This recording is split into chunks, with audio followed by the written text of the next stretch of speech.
को ये जानी है, एक दौर वो होगा जो सच्चे मुसलमान को लोग इस तरह दिखा दिखा करके बोलेंगे, बाकी सब क्या होंगे, वो सब डूबे हुए लोग होंगे, वो सब गुमराह होंगे। इसीलिए तो एक अच्छा दिखेगा तो सारे लोग ताना मार रहे होंगे। वो दौर बहुत करीब है जो मैं महसूस कर रहा हूं। अच्छे लोगों की कमी इतनी ज्यादा है मेरे अजीजों, परखने पर आ जाए तो बहुत सारे लोग निकल जाएंगे। कितने लोग हलाल खाने वाले बाकी रह के पता ही नहीं, कितने लोग वो हैं जिनकी 5 वक्त की नमाजें वो गिनने में भी नहीं मिलेंगी। एक वक्त वो था इमाम आजम अबू हनीफा के दौर में, मस्जिद का मुतवल्ली उसे बनाया जाता था जिसकी तहज्जुद ना छूटती हो। यहाँ तो ढूंढने जाओगे फजर और असर और जोहर का ठिकाना नहीं है, तहज्जुद कहां से। और उनके दौर में ये फरमाया गया था अब्दुल्ला इब्न मसूद के बारे में, उन्होंने उस वक्त कहा था कि जितने अहकाम तुम्हें बताए गए हैं उनमें से अगर तुम 10% भी छोड़ दोगे तो गुमराह हो जाओगे। अब्दुल्ला इब्न मसूद अपने शागिर्दों से कह रहे हैं उस जमाने में कि जितने अहकाम तुम्हें बताए गए 10% भी छोड़ दो तो गुमराह हो जाओगे। लेकिन एक बात याद रखो, कयामत के करीब इसी उम्मत पर एक वक्त ऐसा आएगा कि अगर ये 10% भी अमल कर ले जाएं तो अपने जमाने के मुत्तकी बनेंगे। ये वो दौर है, 10% पर भी अमल करना मुश्किल हो गया है नौजवानों। अजीजान गिरामी वक़ार, हम अपनी जिंदगी के ही आखिरी अय्याम नहीं गुजार रहे, इस दुनिया के भी आखिरी अय्याम में आए हैं। हम इस दुनिया के भी आखिरी अय्याम में हैं और ये बहुत दूर की बात नहीं है।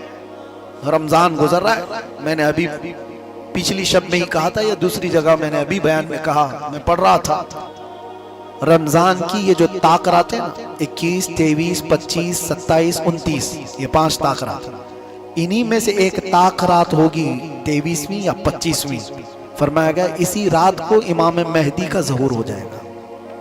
मक्का मुकर्रमा में सारी दुनिया हिजरत करके, यानी बड़े बड़े अब्दाल, अख्ताब, औलिया मक्का में तवाफ कर रहे होंगे। हालात इतने सख्त हो चुके होंगे कि जंग व जिदाल का मैदान ऐसा कायम होगा कि कत्ल इतना ज्यादा होगा कि लोग कत्ल को हल्के में लेने लगेंगे। क्या वो दौर नहीं है आज? कत्ल को लोग हल्के में लेने लगेंगे। पहले एक किसी की मौत की खबर होती तो सब जगह फैलती थी, अरे फलां इंतकाल कर गया, फलां मर गया। अभी कोई फर्क नहीं पड़ता। फिलिस्तीन में 70,000 लोग मारे गए। किसी के जीने पर कुछ फर्क पड़ा? किसी के ऐश पर कुछ फर्क पड़ा? मौत को हल्के में लेनी शुरू कर देगी उम्मत। हुजूर पाक सल्लल्लाहु तआला अलैहि वसल्लम ने फरमाया एक दौर इन पर वो आएगा कि अगर किसी एक बाप के 100 बच्चे होंगे तो 99 मर जाएंगे, एक जिंदा रहेगा। कत्ल हो जाएंगे इतने, और किसी को कुछ फर्क नहीं पड़ रहा है। आज जो आप हालात देख रहे हैं, मैं इससे कबल भी कहा, आज फिर दोहराता हूं, ये जो मिडल ईस्ट की जंग को आप देख रहे हैं, ये अचानक तेल और डीजल की जंग नहीं है। ये सब क़यामत के करीब वाक़े होने वाली चीजें। इसमें तबाही और बर्बादी, लोग अपने अपने कयास आराइयां कर रहे हैं, ईरान ये हो जाएगा, इजराइल वो हो जाएगा, जो कुछ भी होगा वो एक तरफ। लेकिन मैं कहता हूं अरबों की तबाही है, अरबों की तबाही का वक्त करीब आ चुका है, उनका अंजाम है अभी करीब। क्योंकि हदीस में मेरे आका ने फरमाया वैलुल लिल अरब मिन शर्रिन कद इक़तरब, अरबों के लिए तबाही है अन करीब एक ऐसी बुराई जो उनके पास आ रही है। पूछा गया कौन सी बुराई? कहा उस वक्त तक क़यामत नहीं आएगी जब तक अरब के कबीले शिर्क और बुत परस्ती में मुब्तला ना हो जाए। ये हो गए हैं, इन्होंने अपनी जमीनों पर शिर्क और बुत परस्ती शुरू कर दी। ये मेरे मुखबिर सादिक सल्लल्लाहु तआला अलैहि वसल्लम ने जो बयान फरमाया वो अरबों की तबाही बहुत करीब आई, और उसके बाद ही इमाम मेहदी का ज़हूर है। ये जो आपको मैं हालात बता रहा हूं, पूरी दुनिया इतनी परेशान होगी कि लोगों की जानें बहुत कसरत से जा रही होंगी, तो लोग गिड़गिड़ा कर दुआ कर रहे होंगे कि मौला इमाम मेहदी को जाहिर कर दे, इमाम मेहदी को जाहिर कर दे।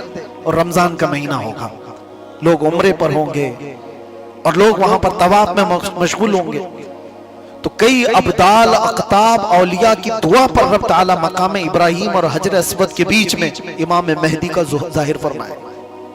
इमाम मेहदी कोई आसमान से आने वाले नहीं, वो जमीन के किसी सुराख से निकल करके आने वाले नहीं, बल्कि मेरे आका ने फरमाया मेहदी जो पैदा होंगे वो मदीने में होंगे और उनके बाप का नाम भी हुजूर के बाप के नाम पर होगा।